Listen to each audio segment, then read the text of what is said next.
What's up, everybody? Justice here, former pastor, current life coach. I help entrepreneurs, leaders figure out what's next, especially when they're asking the question, what now?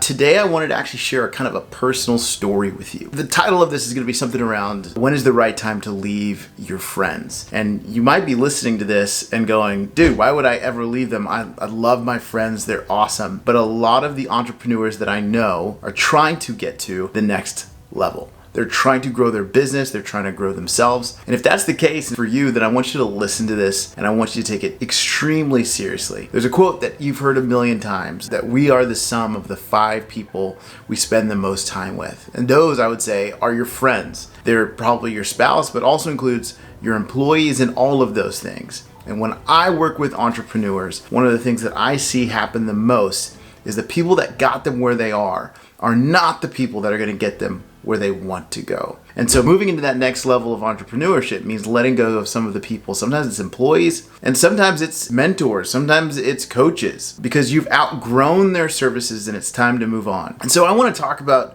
just a time that this has happened in my life. I remember calling my friend and feeling super nervous because I was about to share with him that we needed to break up. And this was a friend that I'd known for years, but I had to let him know that it was time to move on, that it was time for me, that we could no longer be friends. And for some of you, it's not going to be that intense, but for me it was, and I thought the best way to honor this individual who'd been my friend for years was just to call him and tell him why. In this case, I noticed that throughout the years, a lot of the friendship had been about me pouring in to him and him not pouring that much into me. And as I looked over my life and I started noticing that there were moments when I was stressed whenever we were going to hang out, that I was not dreading hanging out, but I wasn't looking forward to hanging out with him. It was getting into my work because I was spending more mental energy on him than I was on the things that are really going to help my business grow and help me grow. And I'll tell you, it was hard. When I called, he was great and he was like, hey man, I get it. And we parted ways, but it took me probably a year,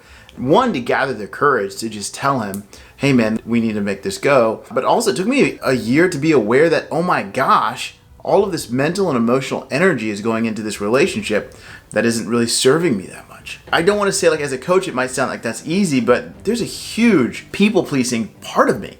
There's a huge part of me that wants everyone to like me. And I know in coaching, I'll be the first one to tell you, you're not responsible for other people's emotions. And like the saying is, the painter rarely paints his own home. And so I find it hard to not operate that. I'll even tell my clients sometimes, hey, I just want you to know that I'm fighting everything in here for you to like me because I'm going to give you a hard truth. And for you, as an owner, as an entrepreneur, I want you to be thinking about the people that are surrounding you. Are they helping you?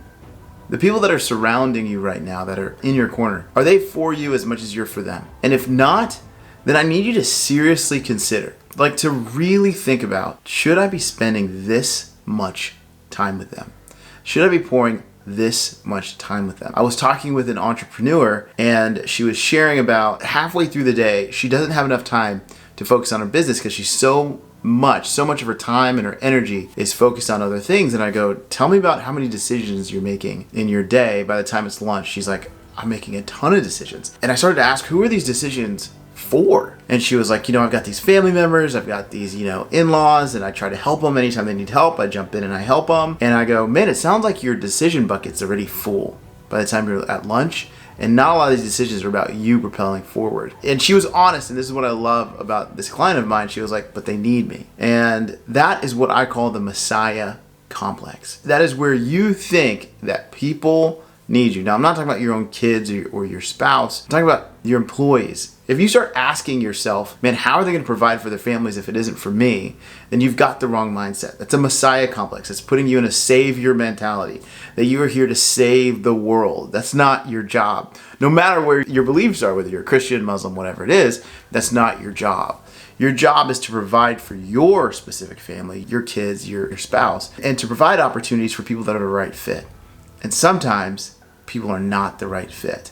I used to be a pastor, and I've shared that before. One of my mentors shared this with me, and I thought it was really interesting. He said that the people that you bring to the dance aren't always the people that stay at the dance. And he said that early on enough that when the event actually happened, that the people that we planted the church with started to leave, that I didn't take it as personal, because I understood, like, you don't always dance with the person you brought. And so when you're going into this dance of entrepreneurship, when you're going into this dance of maybe planting a church like I did, you start to hold these relationships loosely. You start to look at them differently. Not that you care less about them, you care hopefully about all of them pretty equally, but you say, hey, I'm not in control of your destiny, and I cannot be responsible for your emotions, and I cannot be responsible for getting you where you say you want to go. That's on you. And so if the 5 people around you, the closest ones to you, are not really there, if they're holding on to you, if they're wishing that you solve their problems, if you're that person, I want you to reconsider. Like, life is short, and you need to be around people that are going to serve you as much as you're serving them. And I would also say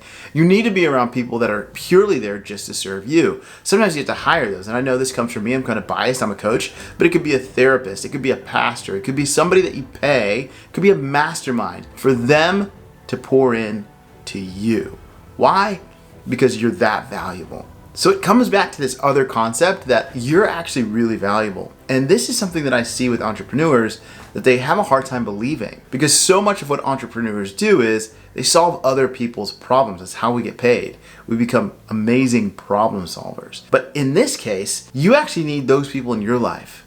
As you start to get to this new level of growth and you start to hit this plateau, you hit this ceiling, it's because there's problems that you can't solve on your own, and you actually need other people to speak into you. These people could be, again, like a coach. It could be a mastermind that you join with other entrepreneurs that are ahead of you. And so your questions, your fears, your concerns are not a big deal to them. They're playing at another level, so they can actually help you solve your problems in like 5 minutes. That's why people pay a lot of money to be a part of mastermind. They might get one insight. So for you today, I know that when I ask some people, like, who do you need to let go, they kind of freak out. Is that what you're feeling? Are you feeling a sense of freaking out, a sense of, oh my gosh, what am I going to do? Or are you going, I know exactly who I need to let go. I know that Randy is on my mind all the time.